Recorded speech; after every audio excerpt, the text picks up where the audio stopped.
We're going to be continuing in the Gospel of John. We're in chapter 14. Chapters 13 through 17 are called the Upper Room Discourse. Jesus is hanging out with some of his closest friends, people he's walked with for the last 3 years, and he's having this intimate dinner moment with them.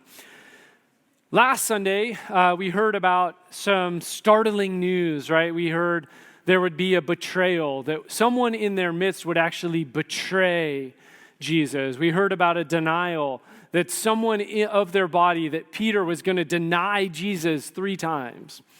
And then Jesus talks about his departure, right? That he is going to actually be leaving them. So you can imagine, right? These 12 guys have been with Jesus for the last 3 years. They've dedicated their life, and now they hear about a departure, a denial, and a betrayal, all in the course of, let's say, 20 minutes. Imagine how your head would be spinning.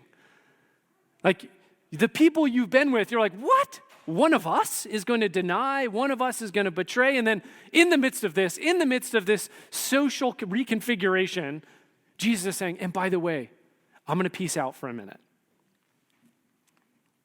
It's within this context that we start chapter 14, verses 1 through 3. 3 little chunks, 3 parts. This is part 1. This is verses 1 through 3. So into this context, Jesus says this: "Let not your hearts be troubled. Believe in God, believe also in me. In my Father's house are many rooms.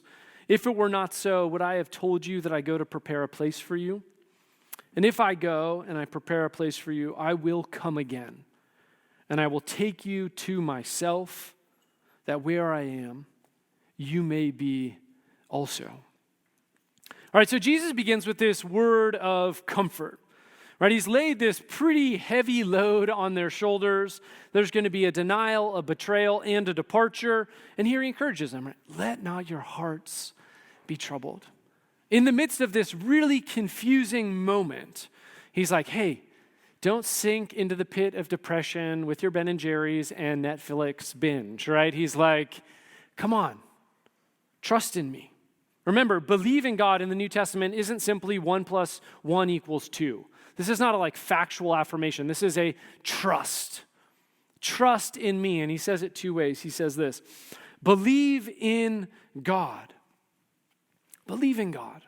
And he says it in Greek. There's a particular tense that's called the imperative, which is command. So he's not saying, hey, quality. So it's almost like, no, do this.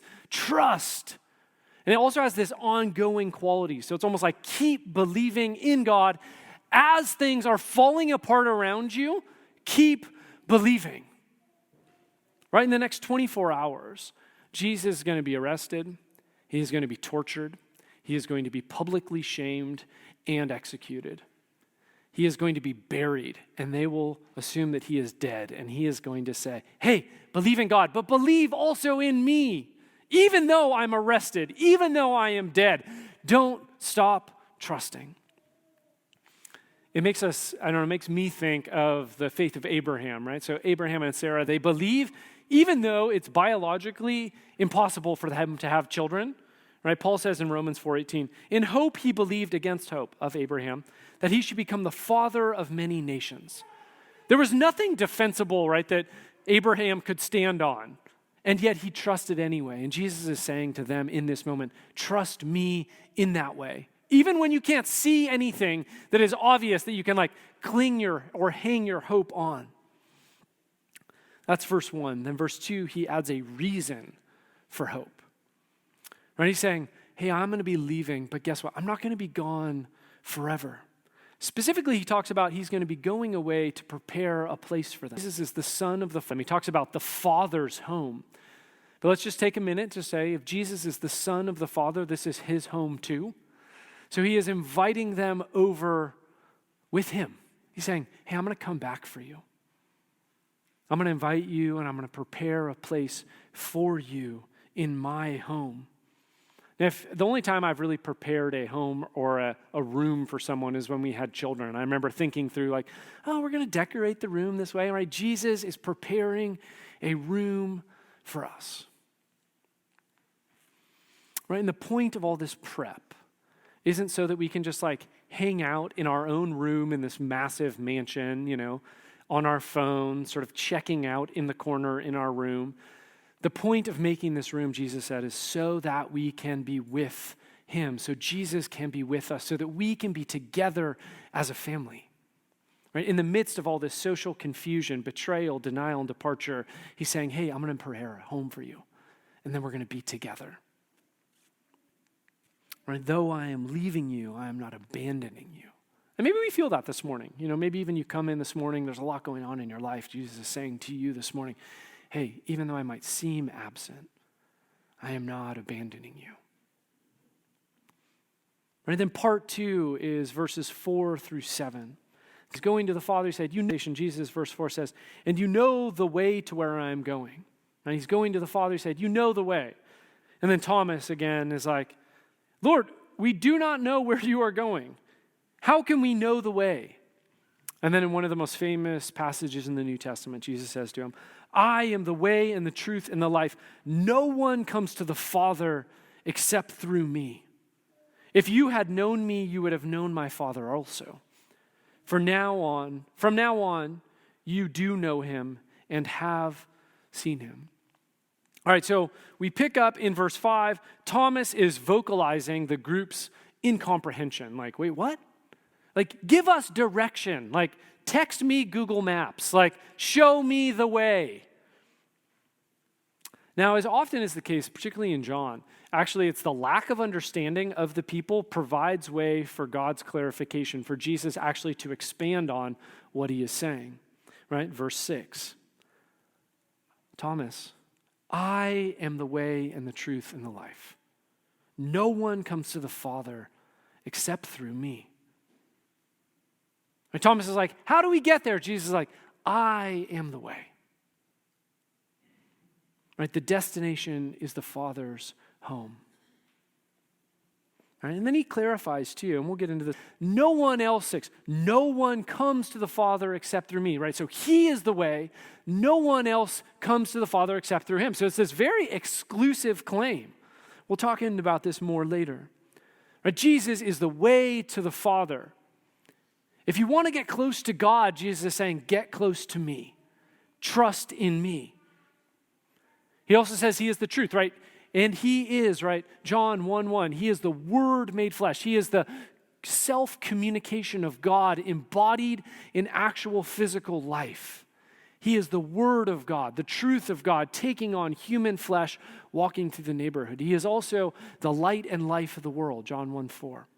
John 10:10, he says that he has come that we may have life. Why? Because life flows through the person of Jesus. He is the way of the Father. He is the truth of God. He is the life of God, sort of bearing fruit in the present. And then in verse 7, right, Jesus sort of doubles down. He's like, hey, and guess what? I am the way of the Father, I am the truth, and I am the life of this world. And that one of the reasons this is so intuitive and makes so much sense is because there's this profound unity between Jesus and the Father. Right? If you've known the Father, or if you've known Jesus, then you've known the Father too. So it's intuitive, right? Who would be the best person to take you to the Father? Right? The one who way to the Father, because you know him, then you know the Father. It's like shrink the gap. Jesus is the way to the Father because he is one with the Father. Now it's time for Philip's confusion to sort of air itself. Right, part 3, this is verses 8 through 11. So you have Thomas twice, now you have Philip. Philip says, Lord, show us the Father. All right, and that's enough for us.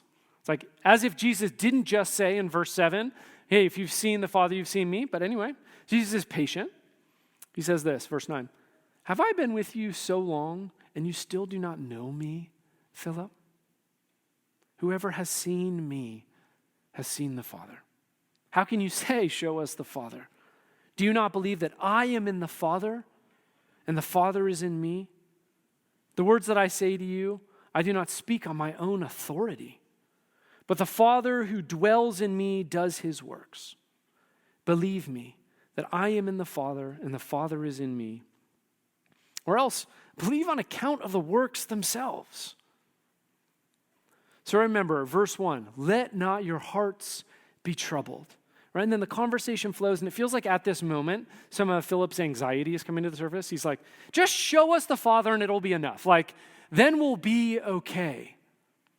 And Jesus is pretty gracious here because he's kind of already said this in verse 7, but he's sort of, if you've seen, and expands upon it. He's like, hey man, hey guys, if you've seen me, you've seen the Father.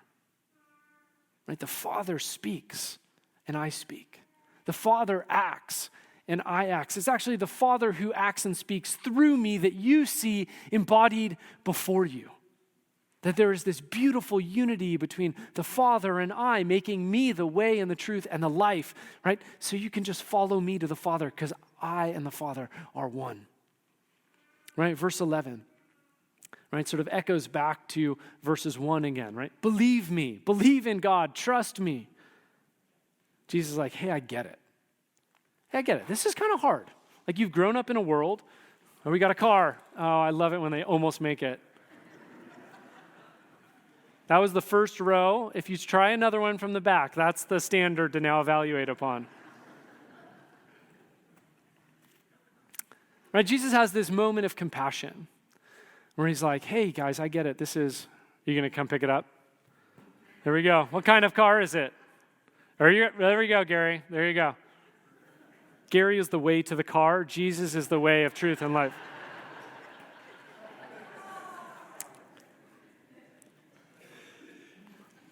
Right, verse 11, Jesus is like, trust, believe. If you're having it's hard. And then he has this sort of empathetic moment in verse 11. He's like, hey, if you're having a hard time grasping this, you're having a hard time wrapping your head around it, how about you just believe all the things I've done? Right? Believe the works themselves. Look at those.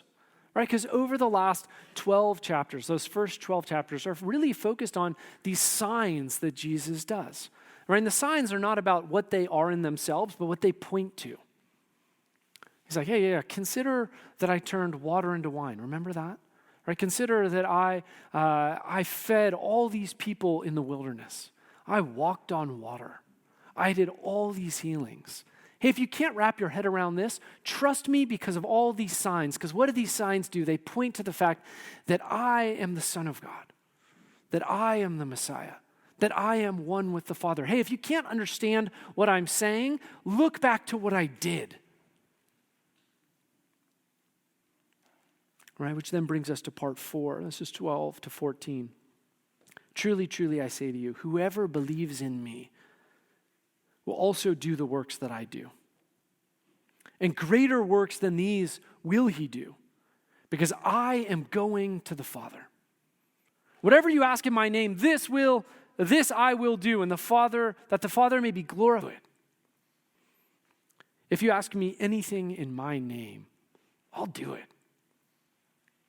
There's a couple moving pieces here. Verse 12, like, truly, truly, I say to you, whoever believes in me will also do the works that I do. Now, this is essential, as we've talked about throughout John, this is essential to rabbinic discipleship, right? The basic essence of the relationship between the rabbi and the talmidim, or the disciple, is that they will replicate what the rabbi does, right? You're going to try your best to do what your rabbi does.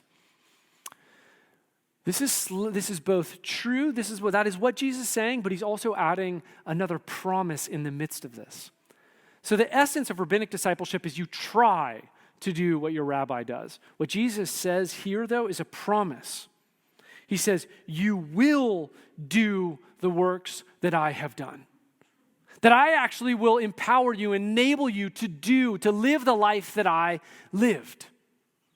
This isn't sort of something to strive for, that actually God, just as the Father works through Jesus, right? Jesus will ascend to be with the Father. He will send down the Spirit. The Spirit then, by grace, will enable us to do the works of Jesus in everyday life. This isn't like a light switch. This is sort of something that happens over time as God transforms us from the inside out so that we can live as Jesus lived. He says, this isn't something I promise. That if you trust in me, I will transform you. That those points of character where you are stuck, I will transform you over time so that you are not stuck in that place forever. Second, Jesus says this, another promise. He's like, and you will do even greater works. And my intuitive imagination is like, you know what? Maybe that means I will be able to walk on water while turning water into wine, right? Because you have this huge water resource. You could just turn it all into wine, right? It's even greater works than Jesus, I don't think that's the point. He doesn't say cooler works, greater works. There's a couple things going on here. Jesus says, if you look at the text, he says, because he is going to the Father, you will be able to do greater works. So because Jesus dies, resurrected, ascends to the Father, he's no longer limited by his body. So now he sends the Spirit to guide us in the mission of the world, which goes from Jerusalem to Samaria to the ends of the earth, which Jesus couldn't do when he was localized in a physical body. So the greater works are not about cooler works, but about the scope of the gospel to Samaria and to the ends. Limited by Jesus' physical presence in Galilee and in Jerusalem to Samaria and to the ends of the earth. And he's like, hey, you're going to be able to be a part of this greater work, extending the gospel from Jerusalem to Samaria to the ends of the earth. Not cooler, but greater. And then he says, in the midst of this, right, in verses 13 and 14, as you lean into this, as you're trying to be like me, right, as you're trying to be living billboards from Jerusalem to Samaria to the ends of the earth, to places like Pacific Grove and Marina and Seaside and Carmel and Monterey, he's like, as you're doing that, there's going to be times when you are overexposed. When you're like, I don't know what to do, and I'm freaking out. And he says, you know what? Pray. Actually, ask for my help, and I'll be there. When you're afraid, when you're stuck, call out to me, right? I want to see God glorified through you. Ask for help. I will answer you. I want to see you transformed. Trust me. I will transform you. Right? This is why he says, if you ask me anything in my name, I will do it. Interesting here, though, right? When he teaches the disciples to pray in Matthew, here he says this, right? Our Father. Jesus says very specifically right here, he says this, ask Jesus, ask me anything in my name. He's saying, hey, the Father and I are one. Hey, what? Guess what? Ask me in my name, and I will listen to you. We can actually ask Jesus prayers, right? Ask me anything in my name, and I will answer you. I want to see you transformed. I want to see you be living billboards in the world that actually represent my kingdom. Right? As our hearts are troubled, as the disciples' hearts are troubled, he says, hey, guess what, guys? I will be with you.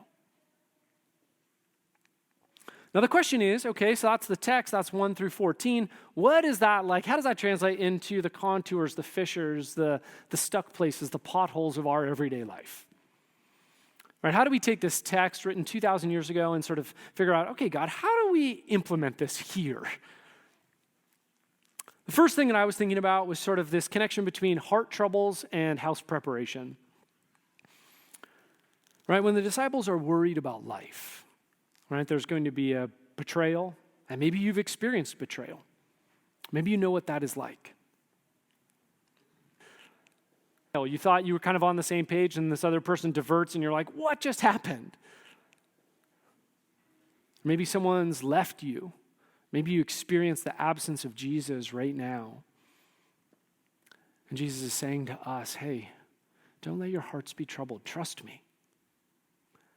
Then in this moment, he sort of says, hey, I have never abandoned you to the disciples. And I think that word goes to us today. Like, I haven't abandoned you. I'm preparing a home for you. Right? It has this comfortable quality. He's like, I'm preparing a home for you. It has this future quality. One of the things that happens when we're struggling, when we're anxiety, when we're depressed, when we're lonely, I mean, maybe this is just me, but maybe you relate to this. It feels like it's never going to end. You're in that place of depression, that place of downness, that place of sadness, and you just feel like it has this all-encompassing feeling of like, this is never going to change. Has anyone ever felt that? I think the reason Jesus pushes into hope right here is to say, hey, that's not the end of the story. Even though you feel that right now, and the disciples will feel that even more acutely in less than 13 hours, right? Jesus will be tortured, executed, and buried, and he will be dead. And he said, in the midst of that, don't lose hope. Actually, your story says that to us in our present.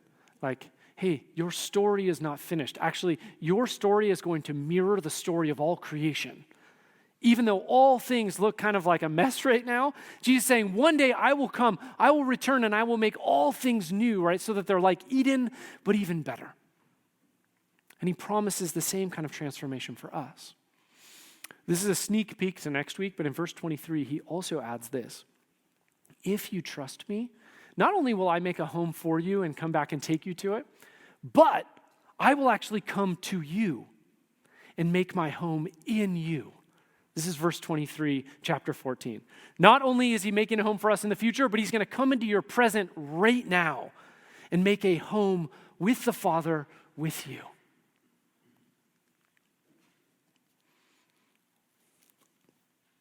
So I was trying to think of like practices, like how could we actually sort of lean into this on a practical, on-the-ground level?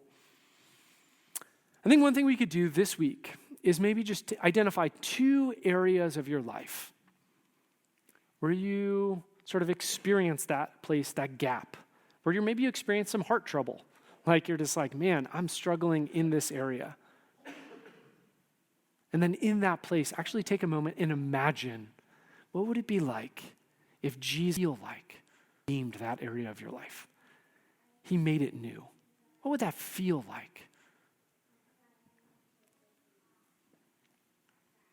Take a moment to identify 2 places, because we don't often want to do this. Identify 2 areas of your life where you really need that place of hope, that Jesus to come in and bring some restoration, and imagine what would it look like if that area of your life was fundamentally redeemed, renewed, and changed. And then invite Jesus to be the hope you need in the process while that happens over time. 2, this is sort of like you have house prep and the heart. And then you have this other idea of sort of Jesus as the way, the truth, and the life. What does it mean that Jesus is the way? Now, obviously, I just want to say this is a really exclusive claim, right? This isn't like, hey, there's a spiritual buffet out there. Pick and choose what you want. Jesus is not saying that. He is saying, I am the way to the Father. He says, there is no other way to the Father but through me. Now, in our cultural moment, though, this kind of chafes. Like, a lot of people are like, that's arrogant. How could Jesus say that? Like, you should edit his statement. Like, I'm serious. There's this pressure in our moment that we shouldn't actually take Jesus' word for what he says. We should edit it and be like, oh, Jesus didn't mean that. So one of the, defining cultural moment is called the blind man and the elephant. I'm going to do a little elephant doodle. Tell me if it's close enough. Is that good? I was telling someone that we had a week of seminary that was just focused on this drawing. I got a B. Yeah, there you go. So the essence of this parable is this. There's blind men, and the blind men they sort of learn by feeling, right? So one blind man, he comes up, and he grabs the tail, and he's like, oh, yeah, it feels like rope. Right, another blind man comes up and he grabs the leg and he's like, oh yeah, it feels like a pillar. Another blind man comes up and he grabs the trunk and he's like, it feels like a snake. Another one grabs the ear and is like, it feels like a fan. And the object of this parable is to say, we're all blind. Like, how do you access truth, right? There is no exclusive train because we're all blind. We're all just groping about, right? That's the object of the parable. And so what it's trying to say in our cultural moment is Jesus can't make an exclusive claim. You, Christian, you can't make an exclusive claim. You're just groping about the leg. There's 2 problems with this parable. One, cultural moment in particular. One, it's told from the perspective of someone who can see everything. It's not told from the perspective of someone who is groping about and blind. And fundamentally, that is the problem with our cultural moment. They're like, you're being exclusive. You're saying Jesus is the only way. Yes. But then to also stand up here and say, hey, guess what, guys? I see the whole elephant. This is what's true, and you're all groping about, is just as exclusive and arrogant a claim. Can you see that? Tim Keller says this. How could you know that each blind man only sees part of the elephant unless you claim to be able to see the whole elephant?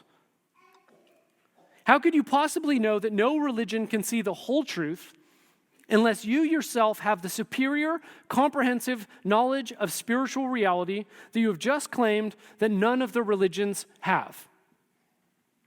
Right? So you're saying you're a blind man groping, but guess what? I see it all. It's an elephant.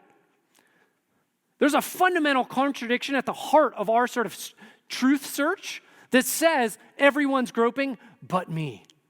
And that but me is essentially a relativist claim saying there is no exclusive truth, other than the fact that there is a second, which is an exclusive truth, by the way. Second, fundamental to the Christian narrative is not a silent elephant. In the Christian narrative, the elephant speaks. Greg Koukl says this in Stand to Reason. Even though the men are blind, the elephant isn't necessarily mute. This is a factor the illustration doesn't allow for. What if the elephant speaks? The claim of Christianity is that man doesn't learn about God by groping. Instead, discovery is through God's own self-disclosure. He is not passive and silent, leaving us to guess about his nature. God tells us what he is like and what he wants. This is the essence of John 14. Jesus says, I am the way, the truth, and the life. And there's no discontinuity between the Father and the Son. So when you see the Son, you see the Father.